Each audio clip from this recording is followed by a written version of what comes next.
बिस्मिल्लाहिर्रहमानिर्रहीम, अस्सलामुअलैकुम, good morning, welcome to सुबह सवेरे पाकिस्तान। मैं हूं हमजा तारड़ और मैं हूं आपके साथ सैयदा इकरा बुखारी। उम्मीद करते हैं आप सब खैरियत से होंगे और बहुत ज़्यादा खुश भी होंगे आज, क्योंकि हमने कीवीज़ को दबोच लिया है शारजाह के मैदान में। और यकीनन एक भी बहुत ज़बरदस्त किस्म का मैच था और बहुत ही आसाब शिकन का हम अगर मुकाबला कहें तो वो था। और बहुत ज़बरदस्त तरीके से पाकिस्तान ने खेला और जीत के अच्छा, बड़ी मीम्स बनी है जी और कमाल हो गई है बात। कल सिक्योरिटी से शुरू हुई थी और सबने सिक्योरिटी के ऊपर बात की। जब पाकिस्तान जीत गया तब भी सिक्योरिटी के नारे लगे थे और हमने तो ऑफ द फील्ड जो सिक्योरिटी थी उसकी आपके साथ कमिटमेंट की थी। ऑन द फील्ड तो फिर खिलाड़ियों ने जो है आपको इनसिक्योर करना ही था, जो उन्होंने किया भी है। और क्या बात है, कैसा खेल पाकिस्तान ने हारिस रऊफ की जानिब से बहुत जबरदस्त खेला गया। अच्छा, अब हम सारों को माफी मांग लेनी चाहिए हारिस रऊफ से, जितना हमने हारिस रऊफ को ट्रोल किया। बिल्कुल ऐसी। अच्छा, हमने जिस तरह से एक पोजीशन आ गई थी मैच में ऐसे कि मैं मैच देखना छोड़ दिया। मैंने कहा मेरे से इतना टेंस माहौल में नहीं देखा जाता, जब जीते करीब होंगे मैं तब आऊंगी और तब देखूंगी। लेकिन फिर ये कि दरमियान में मैंने जब पता लगा कि दोनों सिचुएशन दोबारा से हैंडल होना शुरू हो गई है, फिर मैंने आके बाकी मैच देखा। ये वो लोग हैं जो सिर्फ जीत में अपनी टीम के साथ खड़े होते हैं, हार में खड़े नहीं हो रहे होते। लेकिन वही वाली बात है ना कि अगर आप कंट्रोल नहीं कर पा रहे हैं तो फिर आप या तो स्विच कर ले या तो आप उस सिचुएशन से निकल जाए, ताकि आप इसी तरह कंट्रोल कर सकते हैं अपने जज्बात के ऊपर। लेकिन हमें मतलब कि नजर आया कि शुएब मलिक को जो टीम में शामिल किया गया कल, उन्होंने अपना रोल बखूबी जो है वो निभाया। साथ आसिफ अली से जो कोई एक्सपेक्ट ही नहीं कर रहा था और टीम मैनेजमेंट को पूरा भरोसा था उन पर, वो पूरी कौम के लिए जो है ना एक बेहतरीन बैट्समैन के तौर पर सामने आए, जिन्होंने मैच तो उन्होंने ही बदला उस मौके पर। आपको जब छक्के चाहिए थे तो उन्होंने नहीं, जब हमें सिक्सर चाहिए था हमें तब उन्होंने 2 सिक्सर तो उसी टाइम हमें मिल गए थे फौरन ही। और उस टाइम जो है मैच की सिचुएशन पूरी तब्दील हो गई थी। लेकिन ओवरऑल अगर देखा जाए जिनको को बहुत ज़्यादा क्रिटिसाइज किया गया था, उन्हीं लोगों ने बहुत ज़बरदस्त किस्म का मैच जो है वो बचाया। अगर हम उन्हें कह लें कि विनिंग जो पोजीशन में मैच को लेके आए तो वो वही दो थे। और अगर मतलब कि मेरे तो इख्तियार में होता तो दोनों को man of the match award दिया जाता। और हारिस रऊफ को जब दिया गया तो हारिस रऊफ की बाद में तस्वीर भी सामने आई जिसमें वो आसिफ के साथ शेयर कर रहे हैं उसको। ये भी बड़ा स्पोर्ट्समैन स्पिरिट है। और बाकी दोनों ने बेहतरीन खेल पेश किया, पूरी टीम ने बेहतरीन खेल पेश किया। हमारी फील्डिंग अच्छी थी, 1-2 हमने मतलब के चौके करवा दिए, लेकिन बाकी ओवरऑल हमने एक अच्छा खेल पेश किया। अच्छा, मीम कौन सी अच्छी लगी? बहुत ज्यादा बनी थी। और अच्छा, वैसे तो इतनी ज्यादा मीम्स थी ना हमजा, काफी ज्यादा। जिस तरह से एक हारिस रऊफ के ऊपर थी तो काफी वो 1-2 लोगों बने हुए और उस पर लिखा होता आजा भाई आजा, लिखा होता नेक्स्ट के ऊपर कि भाई उसने यानी कि जैसे 4 विकेट्स ली, वो मुझे बड़े मजे की लगी थी एक मीम। और इसके अलावा भी इतनी ज़्यादा मीम्स है। तुम्हें कौन सी मुझे सबसे मज़े की लगी कि 135 में तो हम 1 लीटर पेट्रोल नहीं देते हैं, मैच आपको कैसे देते थे। तो मुझे सबसे अच्छी जो है कल की मीम ये लगी। लेकिन बेहतरीन थी, सिक्योरिटी के ऊपर जो है वो बनाई गई थी बहुत ज़्यादा। शुएब अख्तर भी सिक्योरिटी के ऊपर बात कर रहे थे, उन्होंने भी ट्विटर पर जो है अपना जो है ख्याल का इजहार किया था। ट्वीट उन्होंने हर दूसरी जो ट्वीट में हम मीम्स देख रहे थे वो सिक्योरिटी के ऊपर ज्यादा थी कि भाई अब ये देखिए हम आपको अच्छी सिक्योरिटी यहाँ पर दे रहे हैं। यहाँ पे प्रोफेसर ने तो सिक्योरिटी फोर्सेस के नाम की है जीत। और मतलब हफीज़ ने, मोहम्मद हफीज़ ने सिक्योरिटी फोर्सेस के नाम ये कर दी जीत, और करनी भी चाहिए थी कि। और एक तो ये भी थी कि जिस तरह से न्यूजीलैंड ने बिल्कुल लास्ट मोमेंट पे आके मैच खेलने से इनकार कर दिया था, पाकिस्तान ने भी लास्ट मोमेंट पे आके बिल्कुल मैच उनके हाथ से छीन लिया। और वही उनको फील करवाया कि भाई ऐसा फील होता है, का बदला जो है ना वो ये होता है। अच्छा, खैर अच्छा खेल पेश किया। बॉलर्स ने बेहतरीन बॉलिंग किया, कप्तान ने बेहतरीन कप्तानी की है। और इससे बेहतर क्या बॉलिंग का इस्तेमाल किया जा सकता था। अपने बॉलर्स को सही टाइम पर लेकर आए और उनका इस्तेमाल किया गया। और फील्डिंग पाकिस्तान ने तो अच्छी की, न्यूजीलैंड की जो फील्ड प्लेसमेंट थी वो बड़ी बेहतरीन थी और सिंगल्स भी नहीं निकल रहे थे। हमजा बिल्कुल, जब वो ऐसी सिचुएशन थी तो मैं सोच रही थी कि हर जगह ही न्यूजीलैंड का प्लेयर खड़ा है, कहीं से भी मतलब हम लोगों को चांस नहीं मिल रहा है ना। स्टार्टिंग में इस तरह से सिचुएशन थी और खासतौर पे जिस तरह से पिच जो थी वो भी काफ़ी कल जो है वो कल की पिच काफ़ी हार्ड थी, तो उसमें भी उस हवाले से भी काफ़ी ज़्यादा सूरत हाल थोड़ी ख़राब लग रही थी शुरू में। खैर पाकिस्तान ने टॉस जीता था और फील्डिंग का फैसला किया था। पहले न्यूजीलैंड ने बैटिंग की और मुकर्रा ओवर्स में 8 विकेटों के नुकसान पर आप सब जानते हैं कि 134 रन बनाए थे और 135 का हमें हदफ मिला था, टारगेट मिला था। अच्छा, डैरेल मिचेल की बात कर ले, कॉनवे की बात कर ले, 27 और कप्तान विलियमसन ने 25 रन बनाए थे। अगर हम हारिस रऊफ की बात करें तो शानदार बॉलिंग की और ऐसे में उन्होंने 4 खिलाड़ियों को पवेलियन भी भेजा। और पाकिस्तान ने अगर बात करें आसिफ अली की, तो आसिफ अली की जारहाना बल्लेबाजी की बदौलत 1 ओवर पहले ही मतलूबा हदफ हमने हासिल कर लिया था। बिल्कुल ऐसी है। और पाकिस्तान की जानिब से कप्तान बाबर आजम और मोहम्मद रिजवान ने इनिंग्स का आगाज़ किया, लेकिन बाबर ज़रा जल्दी आउट हो गए थे। पूरा मैच के ऊपर हम बात करेंगे, अपनी कोताहियों पर भी बात करेंगे और इस मोमेंट को एंजॉय भी करेंगे। हमारे साथ पाकिस्तान के साबिक कप्तान, साबिक टेस्ट क्रिकेटर आमिर सुहेल साहब मौजूद हैं। आमिर भाई अस्सलाम वालेकुम, गुड मॉर्निंग। आमिर भाई, आज नींद थोड़ी सी आई या आज भी फतह जो हमें खुशी थी उसमें आपको भी नींद नहीं आई? क्योंकि सारे सिक्योरिटी के नारे लगा रहे थे, क्योंकि हमारे साथ हुआ भी ऐसा ही था। कैसा लगा आपको मैच? पाकिस्तान की टीम अब आपको कैसी लग रही है? पाकिस्तान की टीम बड़ी प्रोफेशनल आउटलुक दे रही है। सारे प्लेयर्स जो हैं जिस रोल के लिए वो सिलेक्ट हुए हैं वो करते हुए नजर आ रहे हैं। आपने आसिफ अली को फिनिशर के तौर पे खिलाया हुआ था, उन्होंने छक्के लगाए। बाबर आजम अनफॉर्चुनेटली जल्दी आउट हो गए, लेकिन शोएब मलिक का एक्सपीरियंस उन्होंने दिखाया कि अभी भी क्यों वर्थ है। हफीज भी अच्छा खेल रहे थे और बॉलर्स ने तो कल कमाल किया। और जो आप न्यूजीलैंड की बात कर रहे थे, मैं मैच से पहले यही सबसे पूछ रहा था कि आया ये मैच खेलेंगे या नहीं खेलेंगे, कि मैं इस दफा फिर छोड़ के चले जाएंगे। लेकिन यह है कि पाकिस्तान की टीम जो है बड़ी इम्प्रेसिव क्रिकेट खेल रही है, बड़ी मेथोडिकल क्रिकेट खेल रही है। और उसमें जो है कल ठीक है एक आधा फील्डिंग में लैप्स हुआ, लेकिन फील्डिंग भी बहुत जबरदस्त कर रही है। तो ये एक बड़ी सेटिस्फाइंग चीज है कि पाकिस्तान टीम को इस तरह परफॉर्म करते हुए देखना। बिल्कुल। अच्छा आमिर सुहेल साहब, हम हारिस रऊफ की अगर बात करें तो हारिस रऊफ को बहुत ज़्यादा क्रिटिसाइज़ किया गया, लेकिन कल के मैच में जो उनकी परफॉर्मेंस थी, 4 उनके खिलाड़ी न्यूजीलैंड के पवेलियन की उन्होंने उनको राह दिखाई। कैसा मतलब आप देख रहे हैं कि हारिस रऊफ पर जितनी तनकीद की गई थी उनको उन्होंने जवाब ग्राउंड में जाके दे दिया? देखिए, उन्होंने ना सिर्फ इस मैच में बहुत अच्छी बॉलिंग की, उन्होंने इंडिया के खिलाफ बहुत जबरदस्त बॉलिंग की। और जो नजर आ रहा है कि उन्होंने रिस्पॉन्ड किया है जो भी क्रिटिसिज्म हुआ है, which is a good thing कि उन्होंने अपनी परफॉर्मेंस को बेहतर किया है। और अगर उनके ऊपर क्रिटिसिज्म हो भी रहा था तो इसीलिए क्रिटिसिज्म हो रहा था कि वो पिछले कई मैचेस से वो अच्छा परफॉर्म नहीं कर रहे थे। लेकिन हमने ये देखा कि उन्होंने स्लोअर वन भी किए, पूरी बैक लगा के गेंद बहुत तेज भी किए। सो वो अपनी परफॉर्मेंस को ऊपर लेके जा रहे हैं, which is a good thing, और बड़ा हैंडी साबित होंगे पाकिस्तान के लिए। आमिर भाई, हम बाबर आजम की कप्तानी पे बात कर लेते हैं कि बाबर की कप्तानी अगर हम देखें तो आपको भी लग रहा है कि कुछ मैच्योर हुई है। कल जिस तरह से अपने बॉलर्स का इस्तेमाल किया गया, मौके पर मोहम्मद हफीज़ को इंट्रोड्यूस करवाया गया जब उन्होंने देखा कि अच्छा अब हसन अली को हटा लेना चाहिए, अच्छा अब इमाद से 4 ओवर इधर मुझे करवा लेने चाहिए, ओवर्स निकल जाएंगे। आपको कैसी कैप्टनसी लगी और आप क्या देख रहे हैं ऐसे प्रेशर मैचेस के बाद कैप्टन कितना उभर कर सामने आता है जब उसकी टीम भी अच्छा परफॉर्म करती है? देखिए, मैंने हमेशा से यही कहा कि कप्तान as good as his team, और अगर आपके पास टीम तगड़ी हो तो फिर आपको कप्तान भी जो है वो अच्छे फैसले करते हुए नजर आता है, वो प्रेशर ज्यादा नहीं फील करता है। अभी उनके पास बॉलिंग में बहुत ज्यादा ऑप्शन है और वो उनका यूटिलाइजेशन बहुत अच्छा कर रहे हैं। आज जिस तरह आपने हाईलाइट किया कल वाले मैच में कि इमाद वसीम को भी ओवर कराए, हफीज की जहां बनती थी बॉलिंग उनको कराई। अभी तो उनके पास एक और ऑप्शन मौजूद है, शोएब मलिक, उनकी अब तक जरूरत नहीं पड़ी और ना ही पड़े तो बेहतर है। सो ओवरऑल कैप्टनसी उनकी जो है इम्प्रेसिव चल रही है। बिल्कुल। अगर हम आसिफ अली की बात कर लें तो उन्होंने, अगर हम एज अ फिनिशर देखें तो उन्होंने बड़ा ज़बरदस्त काम जो है वो किया, और आखिर पर हम देखें तो वो जिस तरह से उनके 2 छक्के थे जिन्होंने पूरा मैच का पांसा पलट दिया, उसको कैसे देखेंगे आप? देखिए, बड़े क्रूशल मौके के ऊपर उन्होंने बड़े जबरदस्त हिट मारे। छक्के तो उन्होंने मारे, लेकिन आके जो उन्होंने पहले गेंद के ऊपर जो चौका मारा है उससे ना सिर्फ उनका कॉन्फिडेंस बढ़ा होगा बल्कि ऑपोजिशन अंडर प्रेशर गई होगी। आई थिंक वही जो पहले चौके के बाद प्रेशर उन्होंने क्रिएट किया है उसकी वजह से बॉलर ने डर के बॉल किया उनको और उसी में वो 2 छक्के खा गए। और इसीलिए मैं कह रहा हूँ कि हर प्लेयर जो है जिस वजह से सिलेक्ट हुआ है वो करके दिखा रहा है, और टीम जो है वो बहुत जबरदस्त तरीके से जो है रिस्पॉन्ड कर रही है, और लग रहा है कि हर प्लेयर को एक दूसरे की गेम का पता है और उनको अपने रोल का भी पता है इस पाकिस्तान टीम में। इसलिए आपको एक बेहतर परफॉर्मेंस आपको नजर आ रही है और आपको ये फीलिंग दे रही है कि हाँ, हम लोग जो है इस वर्ल्ड कप में आगे बढ़ेंगे।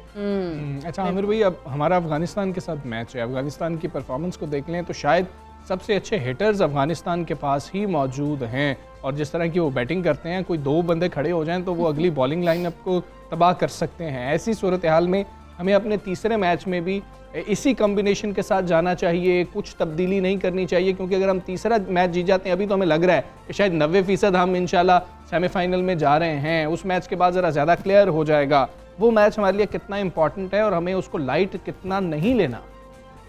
देखिए, हमें तो बिल्कुल लाइट नहीं लेना चाहिए, लेकिन ये मैच जो है दूसरी टीमों के लिए बड़ा इंपॉर्टेंट है। वो भी दुआएं कर रहे होंगे कि ये पाकिस्तान टीम में अफगानिस्तान से मैच हार जाए, ताकि जो है हमारा चांस जो है वो बढ़े आगे सेमीफाइनल में जाने का। आई थिंक पाकिस्तान को इतनी ज्यादा चेंजेस करने की जरूरत नहीं। हाँ, एक चीज करके देख सकते हैं, वो ये है कि नया बॉल जो है दोनों तरफ से फास्ट बॉलर को दिया जाए।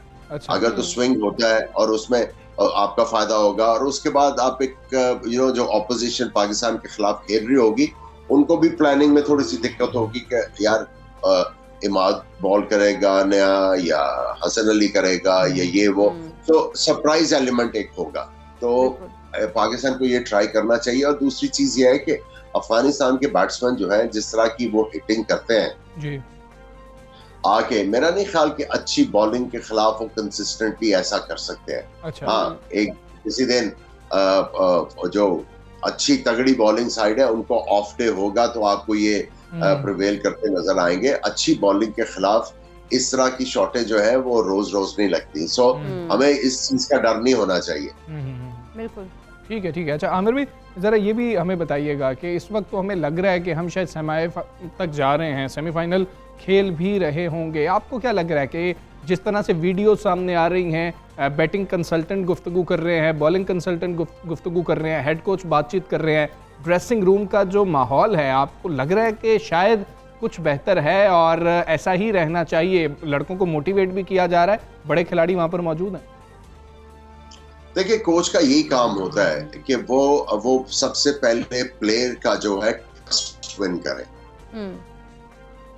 जी जी, विन कर ले बाद वो सही इंफॉर्मेशन देता है और प्लेयर्स को भी बोलने का मौका देता है। तो जब ये अंडरस्टैंडिंग डेवलप होती है तो उसके फायदे ही होते हैं। अगर आपके टीम मैनेजमेंट या कोचेस वगैरह थोड़ा सा डिस्टेंस रख के चले प्लेयर्स के साथ और उनको स्नैप करते रहे या उनको वो वाला कॉन्फिडेंस ना दे, तो वो फिर एटमॉस्फेयर क्रिएट नहीं होता।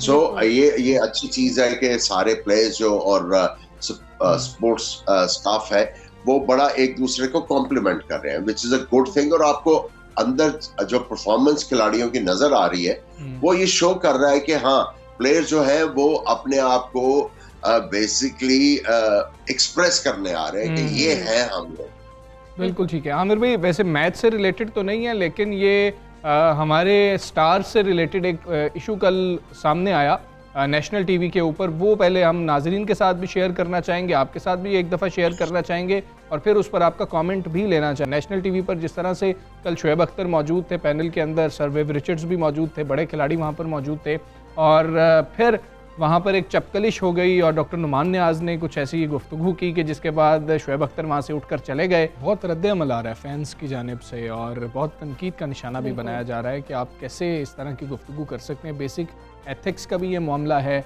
और ये हमारी सेल्फ रिस्पेक्ट का भी मामला है और स्टार्स की इज्जत का भी बहुत ज़्यादा मामला है, इसलिए ये सारे कंसर्न भी हैं। बात करेंगे, आमिर भी हमारे साथ ही मौजूद हैं। आमिर भाई, ये सारा आपने भी मामला देखा होगा, जो कमेंट्स थे वो भी शायद आपने देखे होंगे सोशल मीडिया पर, काफ़ी जो हैं वायरल हो रहे हैं। आप क्या इस पर राय रखते हैं जो पूरा वाक़या पेश आया? आई थिंक ये बहुत सैड है और ये चीज़ नहीं होनी चाहिए थी, और स्पेशली विद द फैक्ट कि अगर बाहर से लोग आए हुए हैं और उनके सामने इस तरह का ड्रामा जो है, आई थिंक ये बैड टेस्ट है।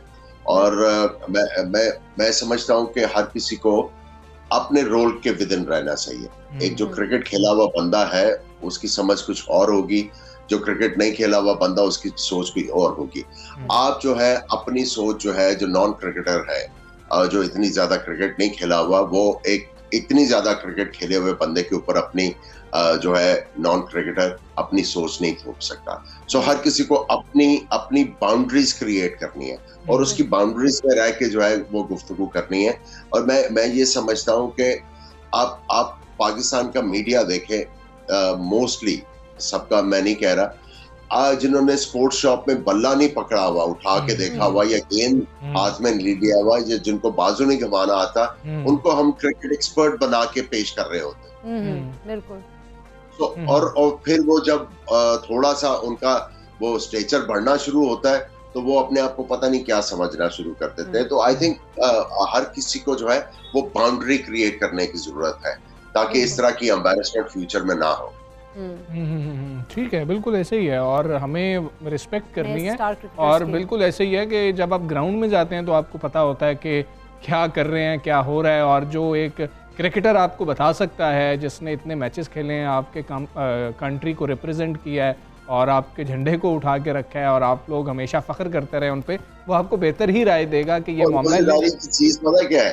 मजेदारी की चीज ये है कि वो क्रिकेटर्स की बातें सुन के तो आगे वही चीजें दोहरा रहे होते हैं। बिल्कुल दुरुस्त बात है, दुरुस्त बात है। अच्छा आमिर भाई, आखिर में बताएंगे आप पाकिस्तान को अब सेमीफाइनल में देख रहे हैं कि जी के कंफर्म इंशाल्लाह? मैं तो पाकिस्तान को पहले, अभी वर्ल्ड कप स्टार्ट भी नहीं हुआ था तो मैं पाकिस्तान को सेमीफाइनल में देख रहा था और मैं बार बार कह रहा था कि अगर हम लोग अपना ब्रांड ऑफ क्रिकेट जो हमारे पाकिस्तान टीम के साथ एसोसिएट होता था उसके मुताबिक अगर हम खेलेंगे, इस टीम में पोटेंशियल है कि सेमीफाइनल तक जा सकता है। लेकिन सेमीफाइनल तक जाना जो है वो अच्छी टीम का ही काम होता है और उसके बाद सेमीफाइनल और फाइनल्स में पहुंचना, फाइनल में पहुंच के जीतना, उसमें लक बहुत मैटर करती है। लेकिन ऑन पेपर जो पाकिस्तान की टीम है वो आपको फीलिंग देती है और जिस तरह परफॉर्म कर रहे हैं अपने पोटेंशियल के मुताबिक वो फीलिंग देती है कि ये सेमीफाइनल में पहुंचेंगी। और अगर आप बाकी टीमों का भी मुआवजा करें, अभी जो वर्ल्ड कप में खेल रही है, आपको पाकिस्तान टीम का जो बैलेंस है वो काफी अच्छा और तगड़ा नजर आएगा। उसके बाद अगर कोई टीम है तो वो साउथ अफ्रीका, आपको वो वाला ऑन पेपर जब नाम पड़े तो वो फीलिंग देते हैं कि हाँ ये टीम जो है ये टीमों को तंग जरूर करेगी। अगर आप इंडिया की टीम की बात करते हैं तो मैं समझता हूँ कि इंडिया की टीम अगर आप ऑन पेपर भी बात करें तो वो फीलिंग नहीं देती कि ये बड़ी तगड़ी टीम है।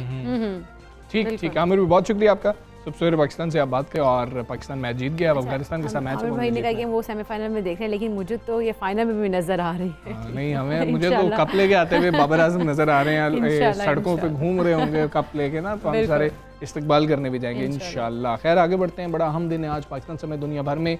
पाकिस्तानी और कश्मीरी जो कम्युनिटी है, शहरी हैं, कश्मीर पर भारतीय गासिबाना कब्जे के खिलाफ आज यौम सियाह मना रहे हैं। श्रीनगर समेत मुख्तलिफ इलाकों में आज एहतजाजी मार्च, रैलियाँ और सेमिनार्स का इनकाद भी किया जाएगा, जिनका मकसद आलमी बरादरी को ये बावर कराना है कि भारत ने कश्मीरियों की सरजमीन पर उनकी ख्वाहिशात के बरक्स कब्जा जमा रखा है और पाकिस्तान में भी यौम सियाह भरपूर तरीके से मनाया जाएगा। हाँ जी, और इस्लामाबाद रेड जोन में बैनर्स और होल्डिंग्स जो हैं वो लगा दिए गए हैं और दुनिया भर में पाकिस्तानी सफारतखाने यौम सियाह पर भारतीय मजालिम को बेनकाब करेंगे। हम इसी सारे मामले पर बात करेंगे। मिशाल मलिक हमारे साथ मौजूद हैं। अस्सलाम वालेकुम, गुड मॉर्निंग।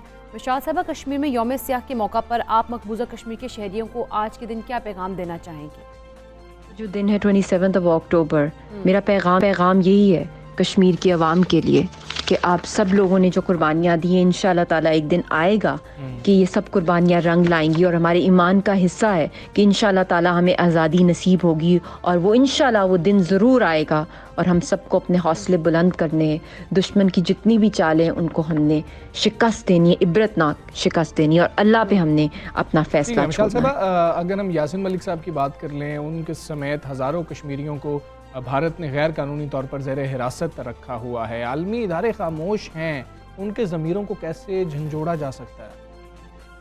मती से हिंदुस्तान की जो सरकार है, आलमी जो इतनी भी तंजीमें हैं, उनकी कोई भी बात को वो मान नहीं रही है। उसने खिलाफ वर्जी किया है जब 5 अगस्त की एब्रोगेशन किया और आर्टिकल 370 की, और उससे पहले बहुत दफ़ा जो ह्यूमन राइट्स वायलेशन हज़ारों सैकड़ों दफ़ा हुई हैं, वहाँ पे मैसेकर्स हुए, उसने कभी भी इंटरनेशनल कानून को फॉलो नहीं किया। तो हिंदुस्तान के ऊपर तो सैंक्शंस लगनी चाहिए। और जहाँ तक यासीन साहब की बात है, उनको तो तिहाड़ के डेथ सेल में रखा हुआ है, उनको मारा पीटा जा रहा है, उन पर टॉर्चर किया जा रहा है और हिंदुस्तान खुद Geneva conventions on rights of prisoners का सिग्नेटरी है।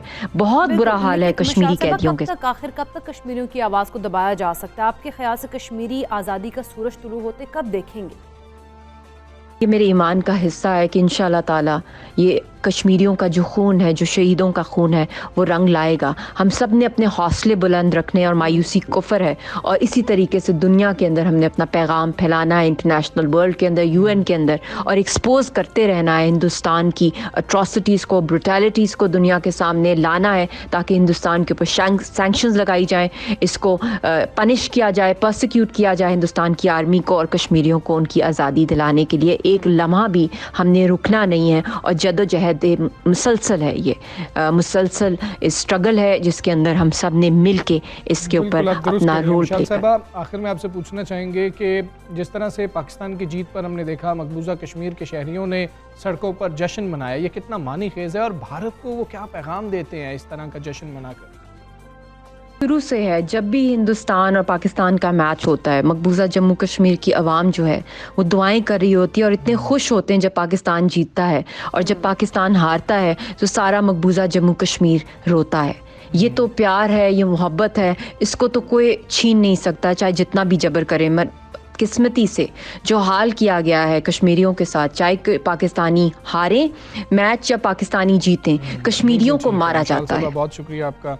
सुबह सवेरे पाक से आप बात कर रही थी, जज्बा हुर्रियत जो है वो कम नहीं किया जा सकता है और आवाज़ को दबाया भी नहीं जा सकता कश्मीरियों की। आज हम सब यौम सियाह मना रहे हैं। एक ब्रेक लेते हैं, ब्रेक के बाद वापस आते हैं। Stay with us.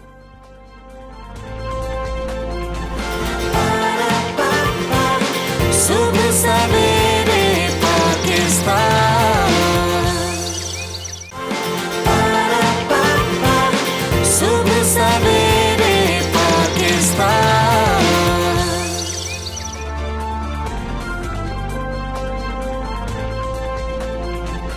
Welcome back to सुबह सवेरे पाकिस्तान। नाज़रीन, इस जहान रंगोबू में नबी करीम हज़रत मोहम्मद मुस्तफ़ा सल्लल्लाहु अलैहि वसल्लम की आमद ना सिर्फ बाइस रहमत है, बल्कि आप सल्लल्लाहु अलैहि वसल्लम की रसालत और नबूवत तमाम आलम इंसानियत के लिए बाइस निजात और कामयाबी भी है। हाँ जी, और यही वजह है कि हर साल आप सल्लल्लाहु अलैहि वसल्लम का यौम विलादत बासादत नहायत अदब व एहतराम और मजहबी जोश व खरोश से मनाया जाता है। और आका का मिलाद मनाना मुसलमानों के लिए बहुत सादत की बात है, लेकिन अफसोस की बात है और इस नुक्ते पर बात करना बहुत ज़्यादा ज़रूरी है, रोशनी डालना बहुत ज़्यादा ज़रूरी है। आशिकान रसूल सल्लल्लाहु अलैहि वसल्लम की जानिब से इस पे बात करना बहुत ज़्यादा ज़रूरी है। हम भी अपनी जिम्मेदारी समझते हैं कि इस मसले को उजागर किया जाए, इस्लाह की जाए और अपनी कोशिश लाजमी तौर पर की जाए। अब ईद मिलादुन नबी सल्लल्लाहु अलैहि वसल्लम का असल मकसद कहीं गुम होता हुआ हमें नजर आ रहा है। मुल्क में एक गिरोह इस अजीम शान दिन को मुख्तलिफ किस्म की खुराफात की तरफ धकेलता हुआ हमें नजर आ रहा है। बिल्कुल, ये जो गिरोह है मिलाद नबी सल्लल्लाहु अलैहि वसल्लम के दिन आप सल्लल्लाहु अलैहि वसल्लम से अपनी अकीदत और मोहब्बत साबित करने के चक्कर में दिखाई देता है। खुदा ही बेहतर जानता है कि इनका क्या एजेंडा है और क्या मकासद है। अगर हम बात करें मिलादुन नबी सल्लल्लाहु अलैहि वसल्लम के जुलूस की, तो उसमें शरीक होना, हाथों में झंडे थामना और म्यूजिक पर नाचना गुमराह अफराद के टोले का वतीरा बन चुका है। जो वीडियो सामने आई हैं वो कितनी मतलब कि हमारे लिए शर्मनाक हैं। और उसके अंदर जी हूर बरामद हो रही है, हूर बना के आप पेश कर रहे हैं और फिर मामलात आ रहे हैं कि जी के 25,000 30,000 रुपए में उस हूर को आप लेकर आए हैं, फिर शैतान को जंजीरों से बांध कर खींचा जा रहा है, रक्स हो रहा है, डेक चला हुआ है। इस तरह की सूरत हाल है।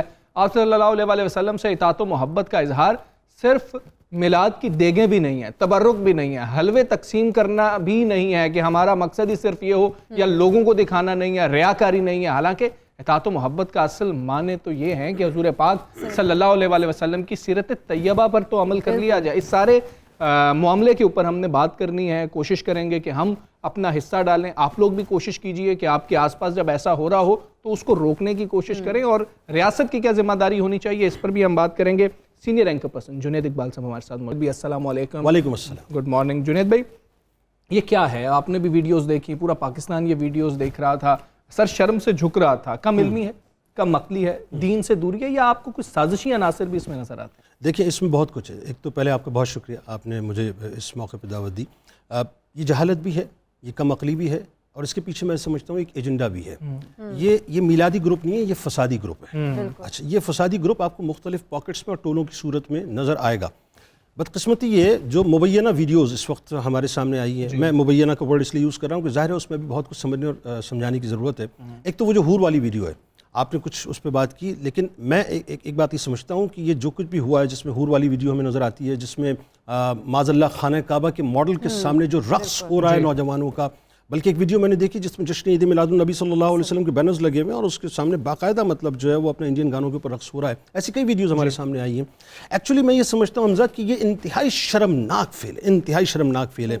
मेरा अपना मानना ये है कि खुली ब्लास्फेमी है, खुली ब्लास्फेमी है, इसमें कोई दूसरी राय नहीं है। ये नामूस रसालत सल्लल्लाहु अलैहि वसल्लम का भी मसला है, ये नामूस काबा का भी मसला है, ये नामूस गुंबद खजरा का भी मसला है, ये नामूस इस्लाम का भी मसला है। मुझे एक बात का आप जवाब दीजिए साहब, हम जब ये कहते हैं कि सरकार मदीना सल्लल्लाहु अलैहि वसल्लम पर हमारी आल औलाद, हमारी जान, हमारा सब कुछ, हमारे माँ बाप कुर्बान, यानी उनकी नामूस पे हम हर्फ नहीं आने देंगे। जब गीट विल्डर माज़ल्लाह गुस्ताखाना खाके बनाता है तो पूरी दुनिया से मुसलमान खड़े होते हैं और उसके खिलाफ एहतजाज करते हैं और अपना अपना जो हिस्सा उसमें डालते हैं। मुझे बताइए किस मुंह से हम किसी गैर मुस्लिम से कहें कि तुम सरकार मदीना सल्लल्लाहु अलैहि वसल्लम की शान में गुस्ताखी ना करो? हमारा अमल यह है कि सरकार अलैहिस्सलाम की विलादत के मौके पर हम अगर सरकार अलैहिस्सलाम की विलादत के मौके को इस अंदाज से मनाएंगे तो क्या ये सरकार मदीना सल्लल्लाहु अलैहि वसल्लम की नामूस पर हर्फ नहीं है? दूसरी बात जो बड़ी अहम तरीन बात है वो ये है कि मुझे कहने दीजिए साहब कि हमारे उलमा सामने क्यों नहीं आ रहे?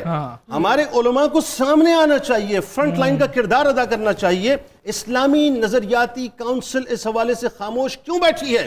ये किसी मसलक का मसला नहीं है, दीन इस्लाम की एंटिटी, उसकी शनाख्त का मसला है। बदकिस्मती क्या है, देखिए मैं मुख्तलिफ ब्लॉगर्स को पढ़ रहा था, गैर मुस्लिम ब्लॉगर्स तमस्खर उड़ा रहे हैं, मजाक उड़ा रहे हैं। वो कह रहे हैं जी ये मुसलमान है, ये मुसलमान है जो अपने रसूल सल्लल्लाहु अलैहि वसल्लम की मिलाद के मौके ऊपर हूरों को पेश करते हैं और ये बताते हैं साहब कि अगर इस मिलाद में आओगे तो हूरें मिलेंगी।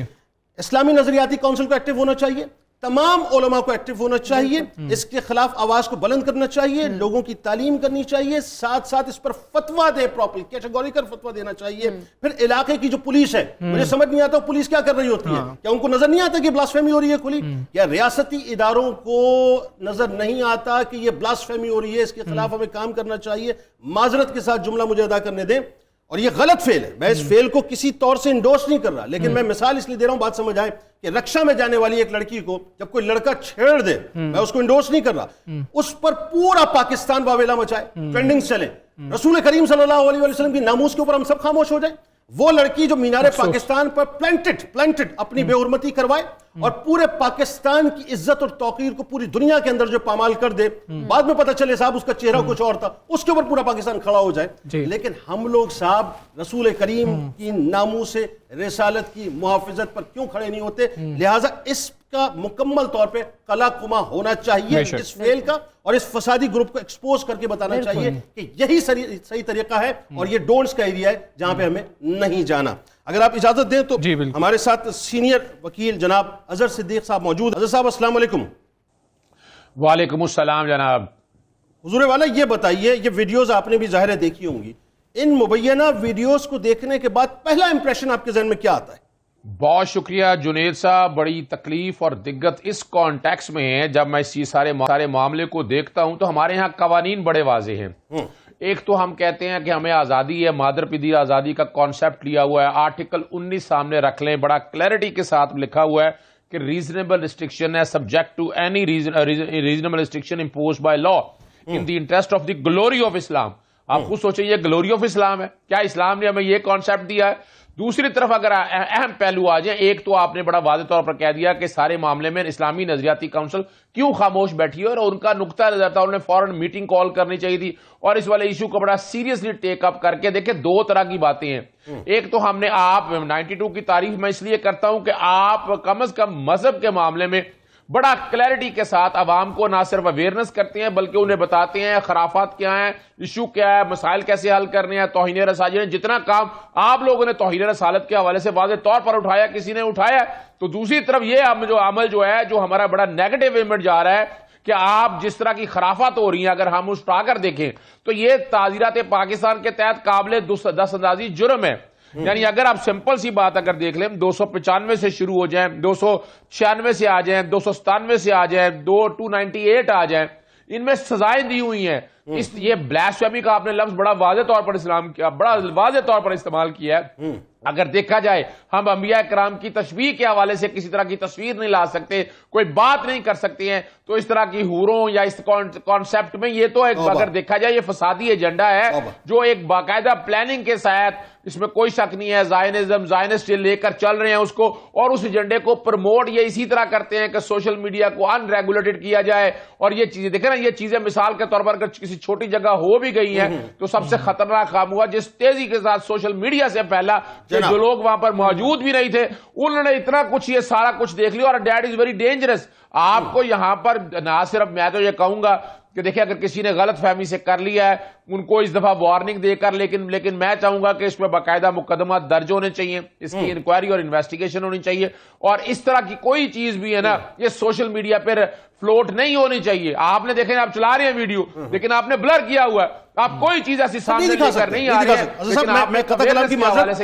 मैं आपको बताऊं, देखें कता कलाम की माजरत, ये ऐसा मामला है, ये बिल्कुल हमारी मैनेजमेंट जब डिस्कस कर रही थी तो हम उस बात को दिखा नहीं सकते। बिल्कुल आपने सही कहा कि हमारे ईमान इस बात को गवारा नहीं करता कि इस तरह के मनाजिर भी हम दिखाएं। आखिर में सिर्फ ये बताइए कि इनके खिलाफ, मेरा अपना मानना यह है कि इनके खिलाफ सख्त तरीन एक्शन होना चाहिए। यानी ये तमाम वीडियोस मौजूद हैं, इनमें फेसेस मौजूद हैं, जहां हम प्लांटेड मतलब मीनारे पाकिस्तान पे खड़े होने वाली लड़की के हवाले से जो है वो पूरी दुनिया में वावेला, FIR, ये वो सब कुछ होता रहा। क्या इन लोगों को एक्सपोज करके सख्त सजा नहीं देनी चाहिए ताकि आगे जो है रास्ता रुक जाए इस तरह के कामों का?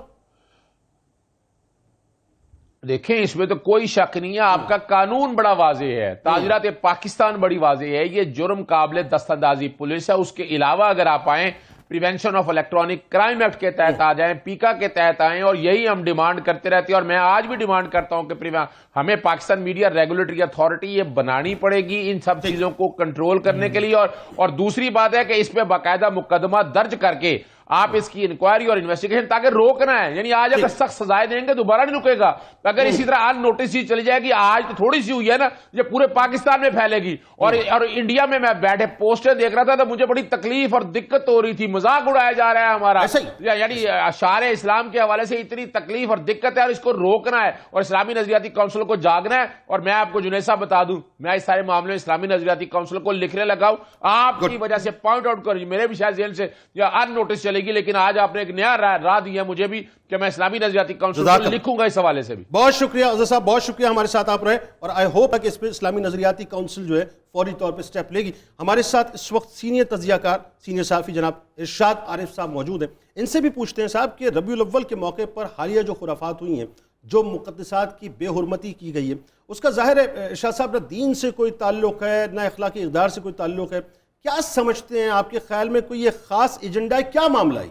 देखिए, मिलादुन्नबी का जुलूस हो, मुहर्रम के जुलूस हैं, और जो हमारी मजहबी तकरीबात होती हैं उनमें थोड़ा बहुत कुछ ना कुछ हो जाता है ऐसा जो मज़हब का तकाज़ा नहीं, लेकिन हमारे जो कल्चरल सकाफ़ती रिवायात हैं, लोगों का एक ख़ास मिजाज है, उसकी वजह से कुछ ना कुछ कमी पेशी रहती है, हमेशा रहती है। खैर बाज़ लोग जो हैं वो एतराज़ात करते हैं, एतराज़ात उठाते भी हैं, बाज़ समझते हैं कि जी एक सकाफ़ती जो हमारा विरसा है उसकी वजह से उसको बर्दाश्त करना चाहिए। लेकिन बदकिस्मती से अब इसमें खुराफात का पहलू जो है वो बढ़ता चला जा रहा है। मुल्तान में जो कुछ हुआ ये ना तो ज़ाहिर बात है किसी आलिम दीन ने इसकी जो है तजवीज़ पेश की होगी, ना उसकी कोई सिफारिश होगी और ना उसकी इजाज़त होगी, लोगों ने अपने तौर पर ये किया। दुरुस्त।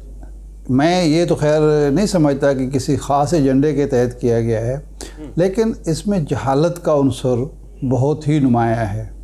और साथ ही साथ ये है कि उस जुलूस को जो खालिसतन हुब्बे रसूल के जज्बे के तहत निकाला जाता है, वो तकरीबात जो खालिसतन अल्लाह की खुशनुदी के लिए मुनक़िद की जाती हैं, उसमें अगर आप गैर शरई अफ़ाल को शामिल करेंगे, गैर शरई उमूर को शामिल करेंगे, रसूम को उसका हिस्सा बनाएंगे जिनकी ना दीन इजाज़त देता है, ना हमारी अखलाकियात इजाज़त देती है, ना ये हुब्बे रसूल का तकाज़ा है, तो जाहिर बात है फिर उंगलियां उठेंगी, सवालात पैदा होंगे और बजा तौर पर यह भी कहा जाएगा कि ये किसी एजेंडे को प्रमोट किया जा रहा है।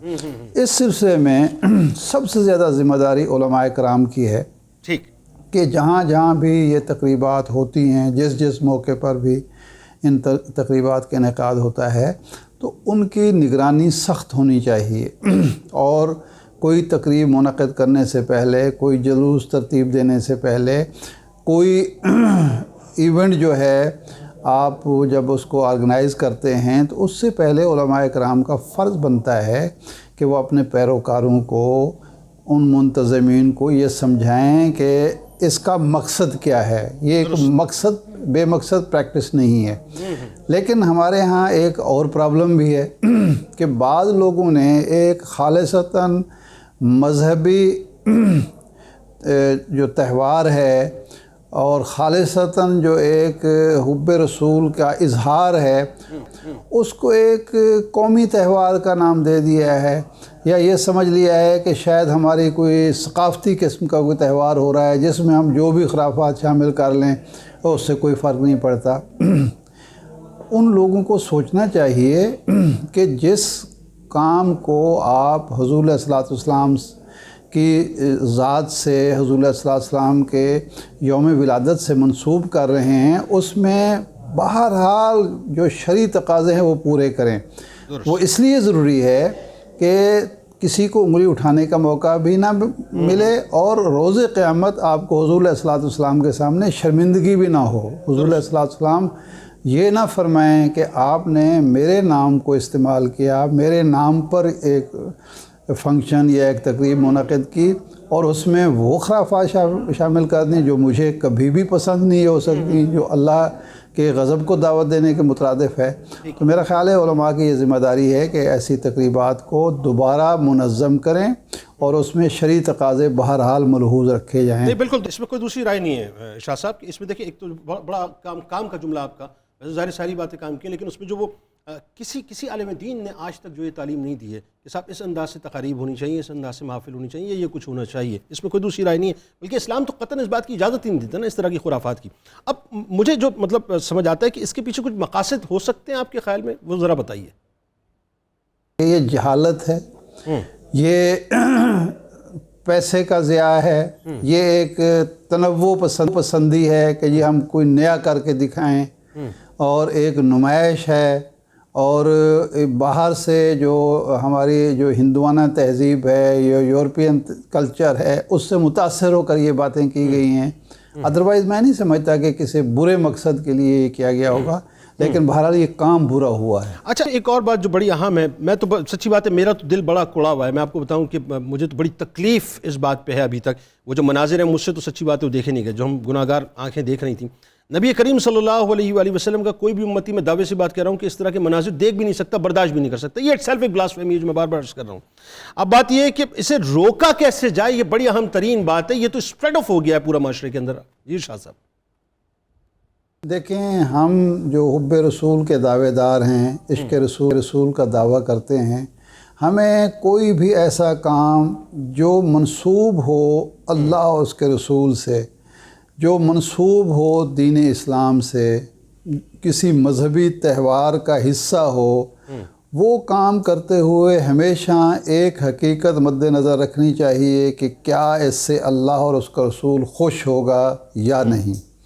अगर हम हर काम करते हुए ये सोचें कि इस मामले में हमें अल्लाह के सामने भी जवाबदेही होनी है हमारी, और हुज़ूर अलैहिस्सलातु वस्सलाम के सामने भी हमें शर्मिंदगी हो सकती है, वो काम कभी भी ना करें। ये जो कुरान मजीद में हुक्म दिया गया है कि उसवे रसूल की पैरवी करें, उसके पीछे ये है कि जो भी आप काम कर रहे हैं, खुशी के मौके पर, गमी के मौके पर, दुख में, सुख में, हमेशा मद्देनज़र ये रखें कि ये काम हुज़ूर अलैहिस्सलातु वस्सलाम ने और उनके सहाबा कराम ने, अहले बैत उज़ाम ने किस अंदाज में किया है, क्या तकाज़े मलहूज़ रखे गए हैं। जब हम ये नहीं करते, भूल जाते हैं, तो फिर हम इस तरह की हिमाकतें करते हैं। अब ज़िम्मेदारी किसकी है? ज़ाहिर बात है उलमाए कराम की है।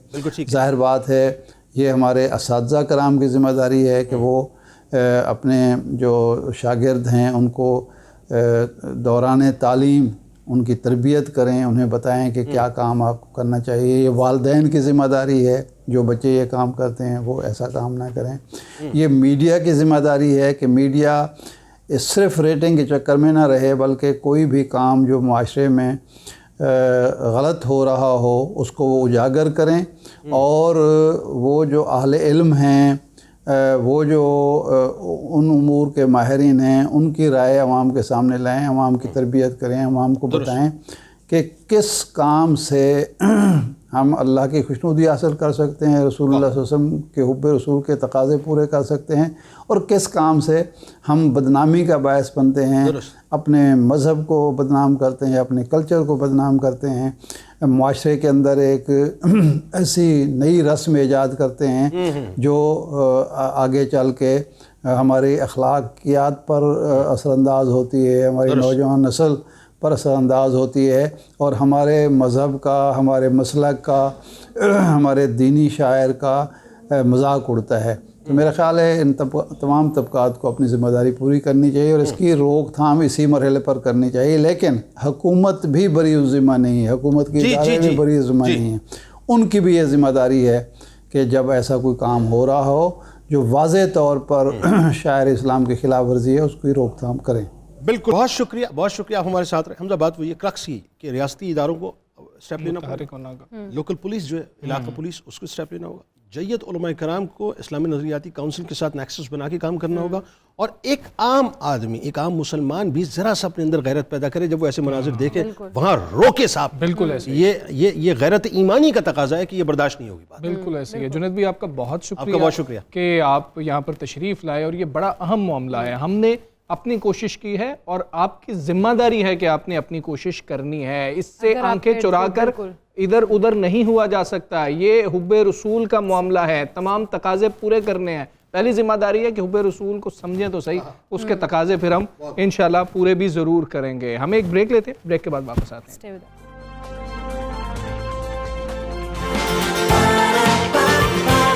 सुबह सवेरे पाकिस्तान, सुबह सवेरे पाकिस्तान।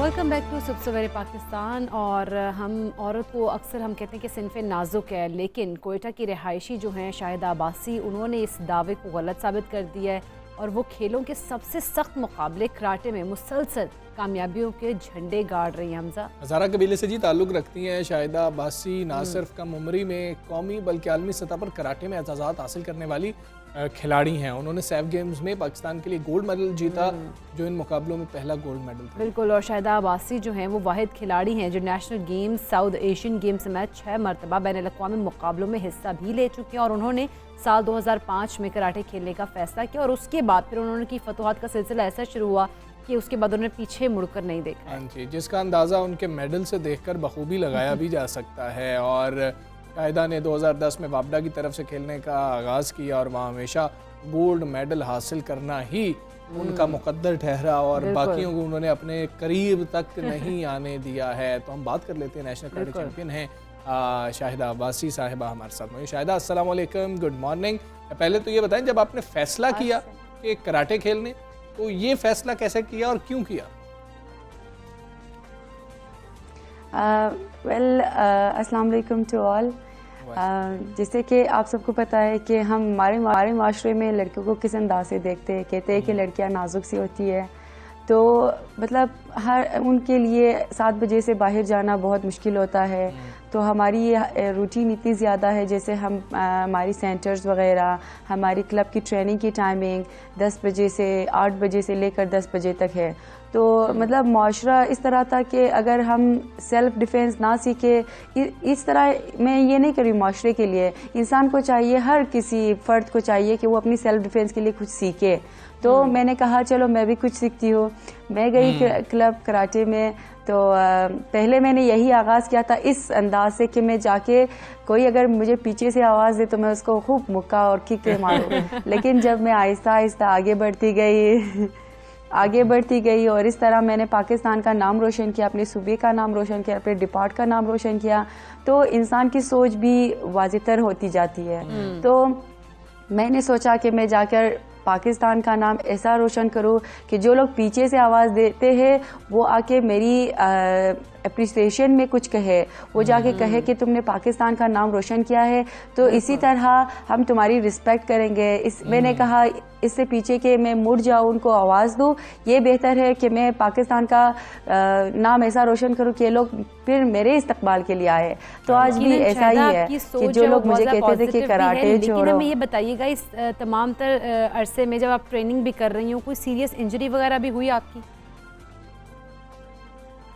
जी जी बिल्कुल, कराटे में तो बहुत इंजरीज होते हैं क्योंकि मार्शल आर्ट्स है और मार्शल आर्ट्स में चोटें बहुत आती है, चाहे जबड़े पे हो, टोज में हो, नेल्स में होती है, हमारे घुटनों में होती है, हर पोर्शन में हमारे, क्योंकि हमारे काता में बोंकाई भी होता है और बोंकाई में हमने एक दूसरे को वो टेक्निक्स बतानी होती है, हमने गिराना होता है, हमने मारना होता है। रियलिटी में हम मारते कि कोई अगर हम पे अटैक करे तो हमने किस तरह अपनी सेल्फ डिफेंस करनी है, तो हम इस तरह एक दूसरे को मारते हैं ताकि लोगों को दिखाए और सिखाए उनको। तो उसमें चोटें बहुत आती है, हमारे जबड़े हिल जाते हैं, हमारी जो ये घुटनों में, हमारी ये नेल्स वगैरह में बहुत दर्द है, लेकिन अब मेरे जॉइंट्स ठीक है। अच्छा चले, ये अच्छी बात है, पीछे से आने वालों को आप मुक्का मार सकती हैं। अच्छा शायद ये भी हमें बता दीजिएगा कि ट्रेनिंग की बात हो रही है तो यहाँ पर सहूलियात कैसी हैं ट्रेनिंग की, और फिर पोस्ट इंजरी सहूलियात कैसी हैं?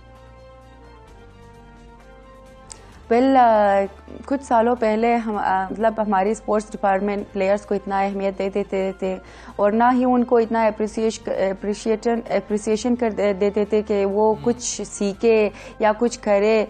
तो इन 2 सालों में हमारी स्पोर्ट्स डिपार्टमेंट ने प्लेयर्स के लिए इतना कुछ किया है, स्पोर्ट्स ग्राउंड बनाया है, स्पोर्ट्स इक्विपमेंट्स लाए हैं और हम प्लेयर्स को ख़ास तौर पर जब हम जीत कर आते हैं हमें बहुत अप्रिसिएशन देते हैं, हमें नवाजता है, चाहे अवार्ड से हो चाहे फाइनेंशियल सपोर्ट से हो, मतलब बहुत इन्होंने काम किए। तो मतलब अभी जो हमारे रूटीन है ट्रेनिंग की, हम मॉर्निंग ट्रेनिंग करते हैं, हम इवनिंग ट्रेनिंग करते हैं, हम नाइट को ट्रेनिंग करते हैं, हम 3 टाइम ट्रेनिंग करते हैं ताकि हमारी बॉडी बिल्कुल टफ हो जाए और हार्ड हो जाए ताकि हम किसी का मुकाबला कर सकें। बिल्कुल। अच्छा शायद जब आप जा रही होती हैं, कैसा फील करती हैं, पाकिस्तान को प्रेजेंट कर रही होती हैं जब, तो फिर आप जब मेडल वगैरह जीत के आती हैं, घर वाले या दोस्त जो हैं आपके इर्द गिर्द जो लोग हैं वो कैसा आपको रिस्पॉन्स करते हैं?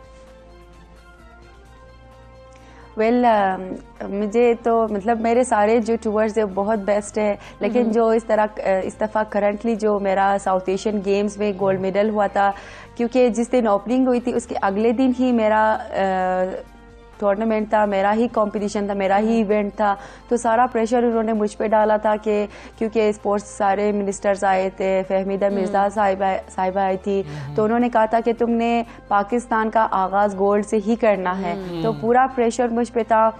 एक तो वो प्रेशर था, एक मैदान था, तो मैदान का प्रेशर कुछ और होता है, तो हर प्लेयर्स यही चाहती है कि वो जाके मैदान में जीत कर ही आए। तो मैंने सारा वो प्रेशर जो उन्होंने कहा था मैंने एक साइड रखा और मैंने मैदान में जाकर खूब अपना जोर लगाया और मैंने पाकिस्तान का नाम रोशन किया और गोल्ड से जीती। इतना रोई थी क्योंकि वो एक खुशी थी, एक फीलिंग्स थी, खास पर जब आप विक्ट्री स्टैंड पे खड़ी होती है, वो तराना जो बजता है, वो फ्लैग जो ऊपर होता है, सबसे ऊपर होता है, वो आपके लिए बहुत एक एजाज़ की बात होती है जब सब आपके तराने पे खड़े होते हैं।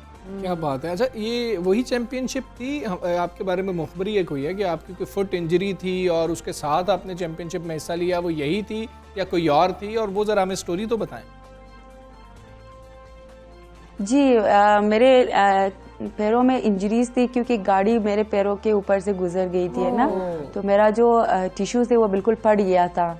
तो मैंने बहुत मेडिसिन ली थी, बहुत ज़्यादा मेडिसिन ली थी, तो वो मैंने इतना मुझे टेंशन था कि मुझे इतनी टेंशन कंपटीशन की नहीं थी जितना मेरे पैरों की थी। मैंने कहा कि मैं कैसे खेलूँगी, मैं कैसे करूँगी, तो हर दिन मैं दवाई लगाती थी, हर दिन मैं डॉक्टर के पास जाती थी कि मेरे पैरों को ठीक करो, मैं कैसे करूँ। फिर भी मैं ट्रेनिंग जाती थी, एक टांग से ट्रेनिंग करती थी क्योंकि वो एक फीलिंग है ना कि अगर हम कैसे करो, हर दिन मैं उस पर दबाव डालती थी कि मैं कर सकती हूँ या नहीं कर सकती। आखिर मैंने उस इंजरी को ठीक भी कर दिया। अच्छा चलें, ये तो बड़ी अच्छी बात है। ज़बरदस्त। शायदा तो आपके पेरेंट्स ने नहीं कहा कि इतनी इंजरी भी हो गई है, अब ना जाओ, रहने दो, छोड़ दो, नेक्स्ट टाइम फिर पार्टिसिपेट कर लेना, अभी ज़रूरत नहीं है इतनी, अपने आप पे ध्यान दो?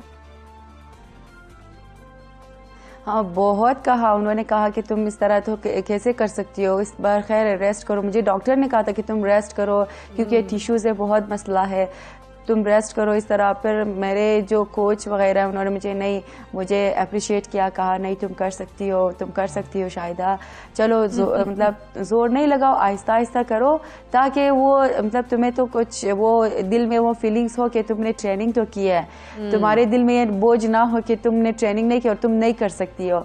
मेरे कोचेज़ हैं, मेरे जो फियांसी है, उन्होंने मुझे बहुत अप्रिशिएट किया है कि तुम कर सकती हो, जाओ जाओ जाओ। और बेचारे अब्बू तो हर दिन मुझे डॉक्टर। फिर जब मैं कोयटे से चली गई अपने कैंप में, तो वहाँ तो मेरी अकेली थी, तो अपने फ्रेंड्स के साथ। का जिक्र किया उसके अंदर, वो भी कोई कराटे शराटे सीखते हैं या उनको कम से कम कहेंगे आप डिफेंस करना ही सीख लें, कल को जरूरत पड़ सकती है ना? नहीं, मेरे मंगेतर खुद भी कराटे करता है, तो वो मुझे सिखाता है उल्टा सेल्फ डिफेंस। चलिए, ये तो बहुत अच्छी बात है। अच्छा, आप दोनों के एक दूसरे के जो है ना, मतलब कि ये वो वाला मामला ना हो कि पता लगे कराटे चल रहे हैं जी घर के अंदर और बाहर आवाज नहीं जानी चाहिए कमरे से, लेकिन कराटे चल रहे हैं। चलें, बहुत शुक्रिया आपका शाहिदा, सबसे पाकिस्तान का हिस्सा बनी, गुड लक आपको फ्यूचर के लिए भी।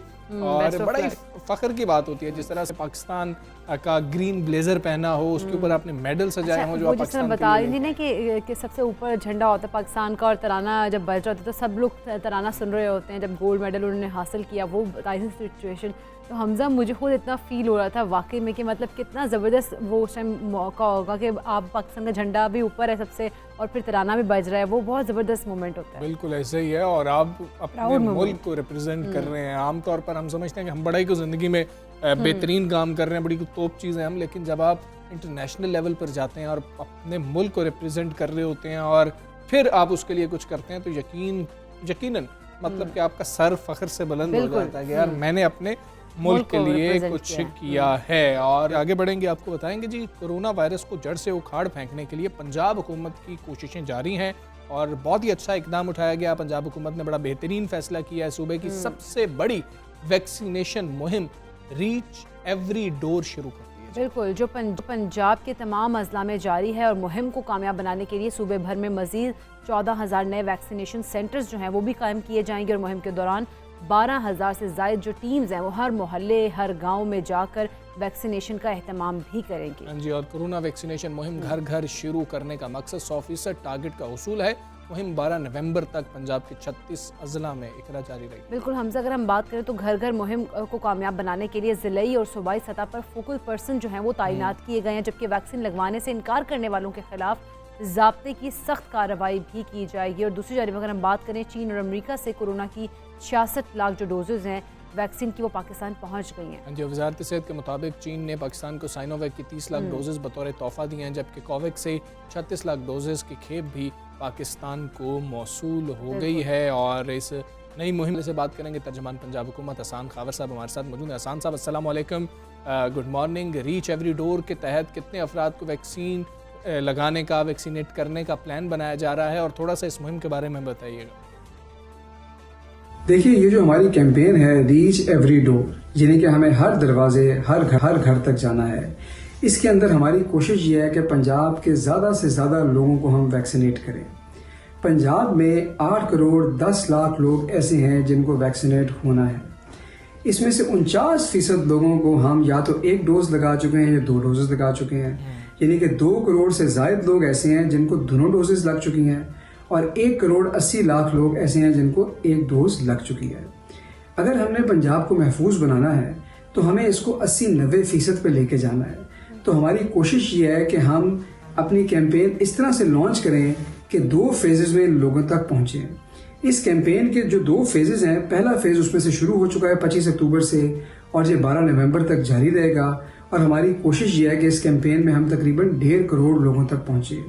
इसका अगला फेज दिसंबर में आएगा और हमारी कोशिश होगी कि मजीद 2 करोड़ लोगों तक हम इस कैंपेन के थ्रू पहुँचें, ताकि जब ये कैंपेन ख़त्म हो तो पंजाब की 80 से 90% आबादी जो है वो वैक्सीनेटेड हो, ताकि हम महफूज तरीके से आगे चल सकें और मईशत का पहिया भी जो है वो चलता है। बिल्कुल ठीक है। तो अपने फेजेस के बारे में बताया, लेकिन घर घर वैक्सीनेशन मुहिम कितना अरसा तक चलेगी और क्या ये जो है डेटा इकट्ठा किया जाएगा और फिर उन घरों तक जाया जाएगा जहां पर वैक्सीनेशन नहीं हुई है?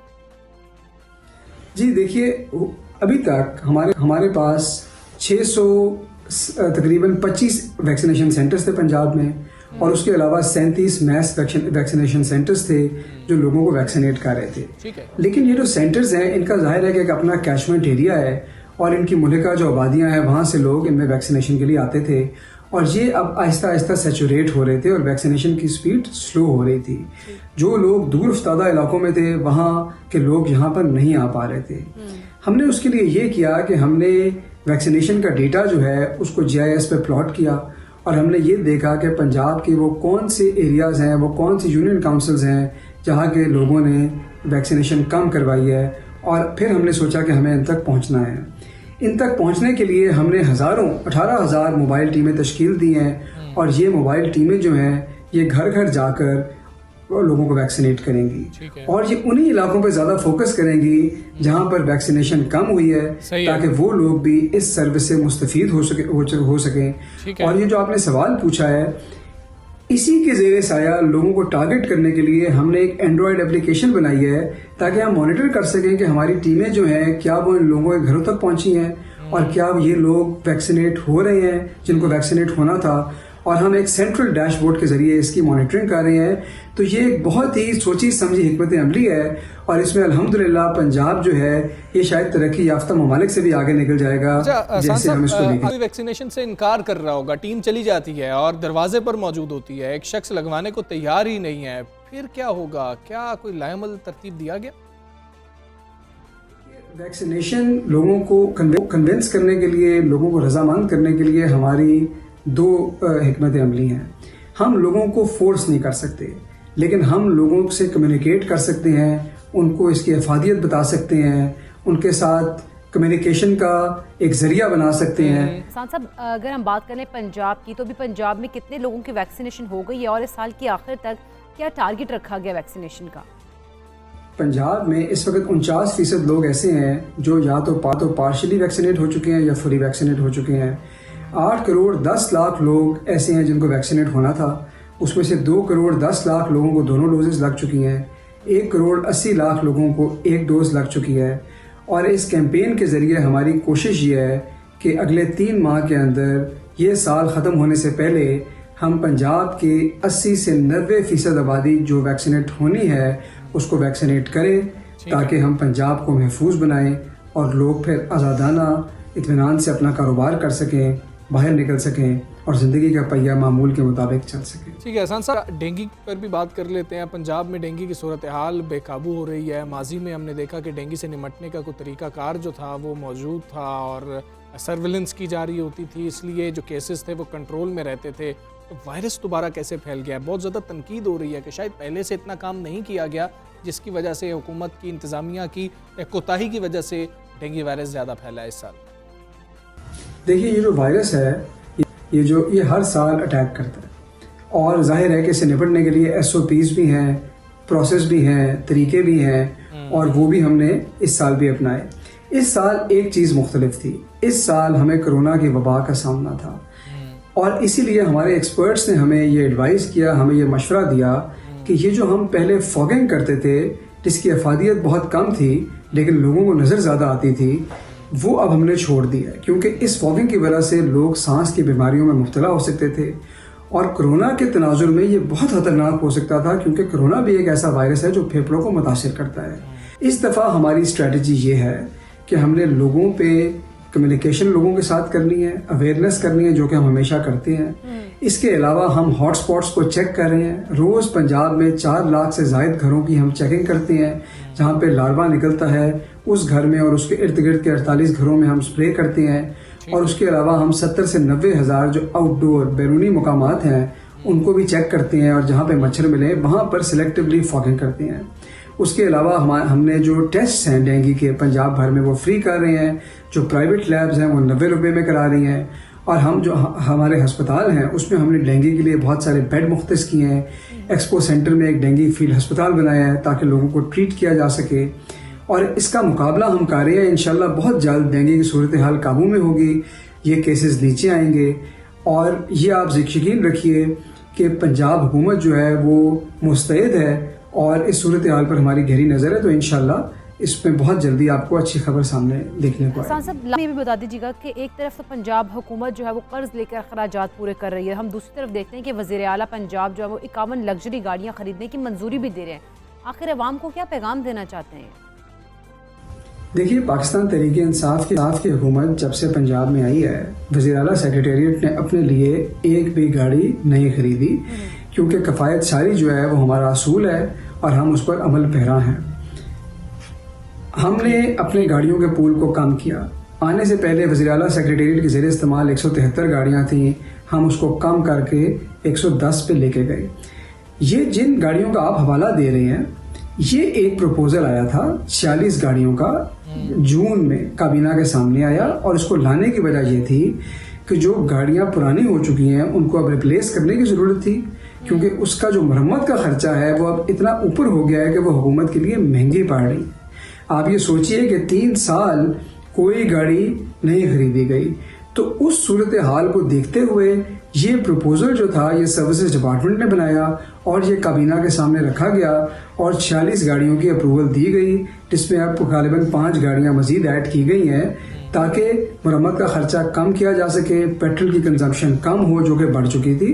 तो ये पहली दफ़ा होने जा रहा है और ये कोई वज़ीर आला साहब के लिए नहीं है, ये तमाम डिफरेंट लोगों के लिए गाड़ियां हैं और ये ज़रूरत के तहत खरीदी जा रही है। बहुत शुक्रिया आपका। सुबह सवेरे पाकिस्तान से आप बात कर रहे थे और जो मतलब रीच एवरी डोर मुहिम है, इस कैंपेन का जो आगाज़ किया गया, ये बहुत ही कारामद हमें तो उम्मीद है कि साबित होगी कि जब लोगों की दहलीज तक जा रही होंगी टीम्स और उनको कायल कर रही होंगी जो लोग अभी तक अब जो लोग वैक्सीनेट नहीं ना करवाए थे या सेंटर्स की तरफ नहीं जाए थे, अब जो ये मुहिम है रीच टू एवरी डोर, तो ये वाली मुहिम के तहत जो है वो तमाम जो लोग हैं जो कि नहीं जाए थे वो भी इसमें कवर हो जाएंगे। और उम्मीद कर रहे हैं कि जिस तरह से उन्होंने कहा कि 100% टारगेट रखा गया है कि हम 100% जो है वो अचीव कर लेंगे, तो वो पंजाब में वो सूरत हाल जो है वो ठीक हो जाएगी। बिल्कुल ऐसे ही। अच्छा, खैर हम आगे बढ़ते हैं और कुछ बात कर लेते हैं वज़ीर आज़म के दौरे के हवाले से। बिल्कुल, वज़ीर आज़म इमरान खान के दौरा सऊदी अरब के हवाले से हम बात करेंगे जी। वहाँ से मुस्बत खबर भी आई जिसके मुताबिक सऊदी अरब ने पाकिस्तान के लिए $3 अरब के सपोर्ट फंड का ऐलान किया और इस हवाले से वफाकी वज़ीर इत्तलात और नशरियात फवाद चौधरी ने भी ट्वीट किया है। उन्होंने कहा है कि सऊदी अरब ने पाकिस्तान को $3 अरब के सपोर्ट फंड का जो ऐलान कर दिया और उन्होंने बताया कि यह रकम सऊदी फंड बराए तरक्की स्टेट बैंक ऑफ पाकिस्तान में जमा कराएगा। और फवाद चौधरी साहब ने यह भी बताया है कि इसके अलावा भी सऊदी अरब 1 साल के दौरान रिफाइंड पेट्रोलियम मसनूआत की मद में $1.2 अरब की फाइनेंसिंग भी फराहम। बिल्कुल। और हमजा इस अगर हम बताएं तो वज़ीर आज़म इमरान खान की इक़्तिदार संभालने के कुछ अरसा बाद भी सऊदी अरब ने पाकिस्तान की माली मुआवनत की थी और इसके अलावा मुत्तहिदा अरब अमारात ने भी पाकिस्तान की माली मुआवनत की थी।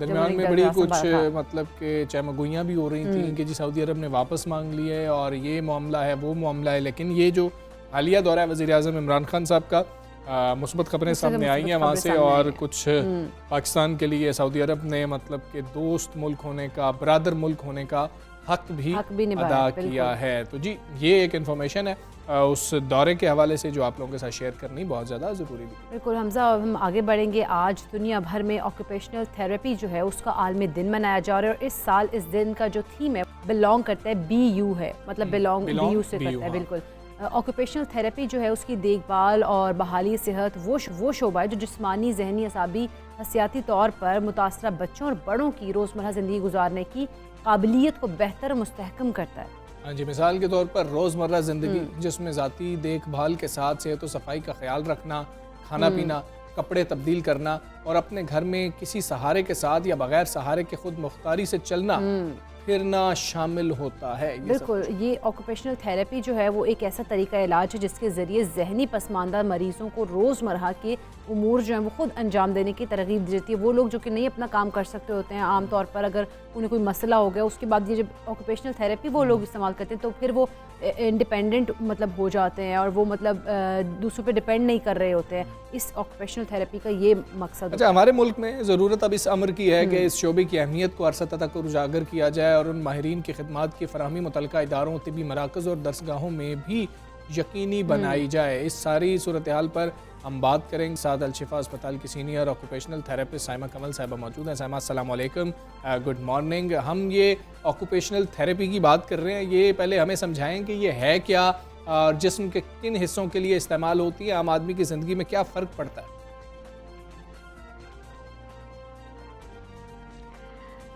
ऑक्यूपेशनल थेरेपी जो है बेसिकली एक ऐसा ट्रीटमेंट है जिसमें हम फंक्शनल डिसेबिलिटीज़ पे काम करते हैं।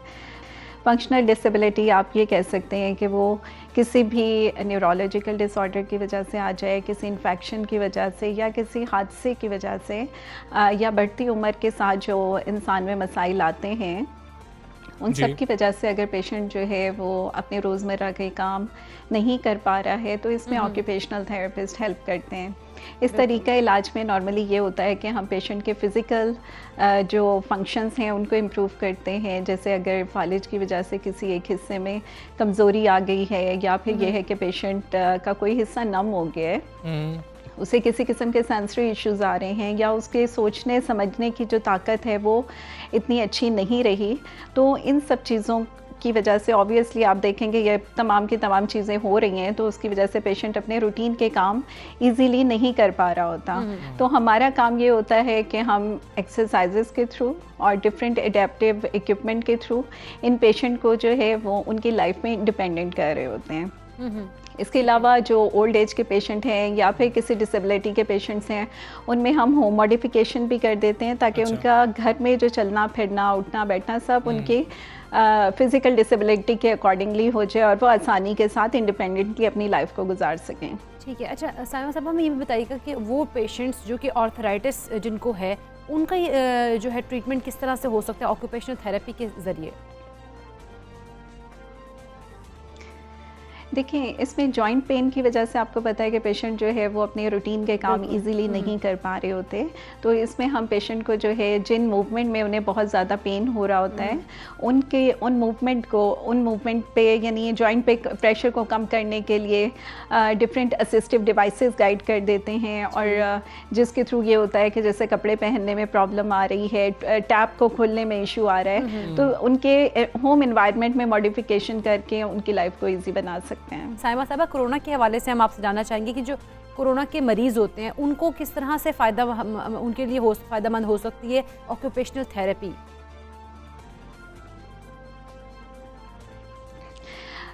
जैसे भी मैं बात कर रही थी कि कोरोना के पेशेंट्स जो हैं, कोरोना से पहले के टाइम पीरियड को अगर हम देख लें कि हर बंदा जो है वो आजकल डरा हुआ है कि अच्छा मुझे कोरोना ना हो जाए, लाइफस्टाइल चेंज हो गया है, वर्क फ्रॉम होम चल रहा है और घर पे बहुत ज़्यादा टाइम के लिए रहने की वजह से क्या होता है कि स्ट्रेस और एंजाइटी वैसे ही हर बंदे में आजकल बढ़ गई है। तो ऐसे केसेस में साइकोलॉजिकल इश्यूज बढ़ गए हैं। ये ना सिर्फ एडल्ट्स में एंजाइटी का एलिमेंट बढ़ा है बल्कि पीड्स में यानी बच्चों में हमने देखा है कि स्क्रीन टाइम बढ़ने की वजह से, क्योंकि घर पे काम करने के लिए कोई एक्टिविटी नहीं होती थी, स्क्रीन टाइम काफ़ी बढ़ गया और ऑटिज़म के केसेस हमारे पास बहुत ज़्यादा मतलब ये कोविड-19 का जो टाइम पीरियड लास्ट 2 ईयर्स गुजरे हैं उसमें काफ़ी ज़्यादा बढ़ गया। जहाँ तक पोस्ट कोविड की बात अगर हम करें कि उसमें ऑक्यूपेशनल थेरेपिस्ट किस तरह से हेल्प कर रहे होते हैं, उसमें देखिए पेशेंट्स को जो है जनरलाइज बॉडी वीकनेस हो जाती है, उठना बैठना मुश्किल हो जाता है, बहुत ज़्यादा फटीग और जॉइंट पेन स्टार्ट हो जाते हैं इसमें। इसके अलावा जैसे सैचुरेशन बहुत ज़्यादा ड्रॉप कर रही होती है, रेस्पिरेटरी इश्यूज आ जाते हैं।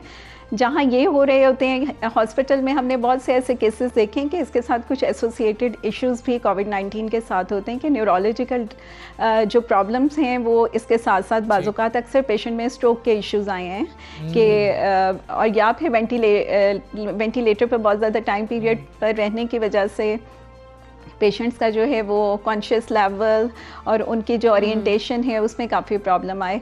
तो इन सारे प्रॉब्लम की वजह से पेशेंट जो है वो साइकोलॉजिकल डिस्ट्रेस में चले जाते हैं। तो इन सारे केसेस में जो ऑक्यूपेशनल थेरेपिस्ट हेल्प करते हैं, जो हमारा ट्रीटमेंट होता है, एक तो उनकी मसल स्ट्रेंथ को इम्प्रूव करना, लाइफस्टाइल को बेहतर करने के लिए हम इन्हें एनर्जी कंजर्वेशन टेक्निक्स गाइड करते हैं। सही है कि अपनी कम एनर्जी यूज़ करके आप किस तरह से अपने फुल डे को स्पेंड कर सकते हैं। फिर इनकी जो आइसोलेशन में रहने की वजह से जो बहुत ज़्यादा पेशेंट डिप्रेशन में जा रहे होते हैं और नेगेटिव थिंकिंग की साइड पर होते हैं, तो उन्हें पॉजिटिव साइड पर लेकर आना। ठीक है सैमा साहब, एक बड़ी अहम बात आपने पीड्स के हवाले से, बच्चों के हवाले से की है, मतलब कि ऑटिज्म का जिक्र भी आपने किया, लेट स्पीच का भी मसला है और स्क्रीन टाइम हमारा बहुत ज़्यादा है। आप उससे थोड़ा सा लिंक कर रही थी शायद इस चीज़ को, वो थोड़ा सा क्लियर कर दीजिएगा। फिर बच्चे ऑटिज्म का शिकार है, लेट स्पीच है, क्या करना है उसके अंदर? पेरेंट्स को कब पता लगे कि अब ऑक्यूपेशनल थेरेपी का वक्त है और इससे फ़ायदा कितना होगा? देखिए, ऑटिज़म आजकल जो है बच्चों में बहुत ज़्यादा कॉमन हो रहा है। जहाँ इसके मुख्तलिफ रीज़न हैं, जेनेटिक रीज़न हैं या फिर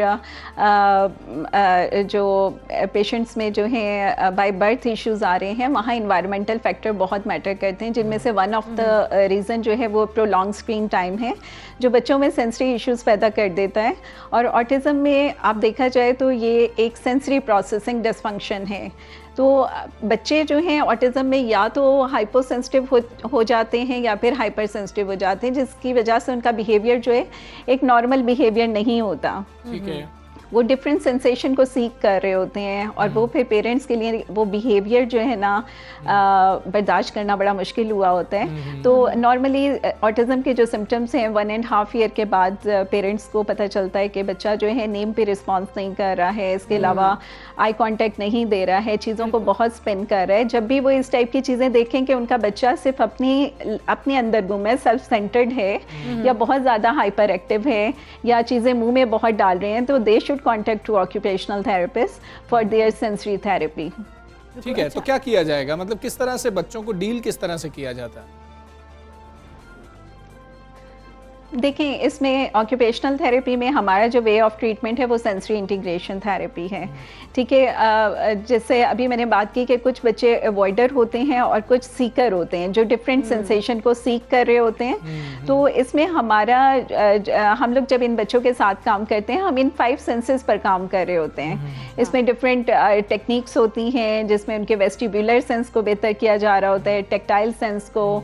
इसके अलावा अक्सर ऑटिज़म में जो आजकल बहुत कॉमन है, ये बच्चे पिकी ईटर होते हैं।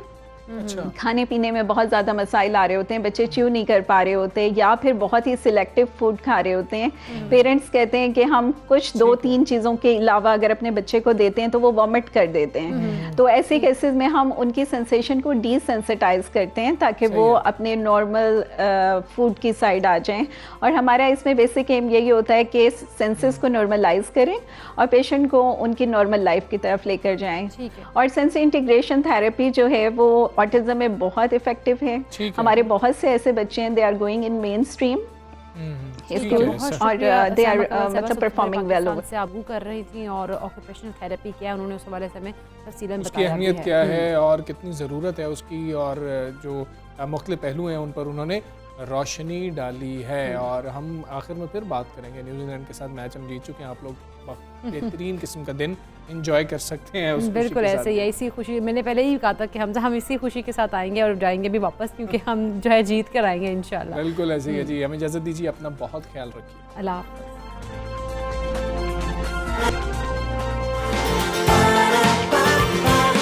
सुबह सवेरे पाकिस्तान।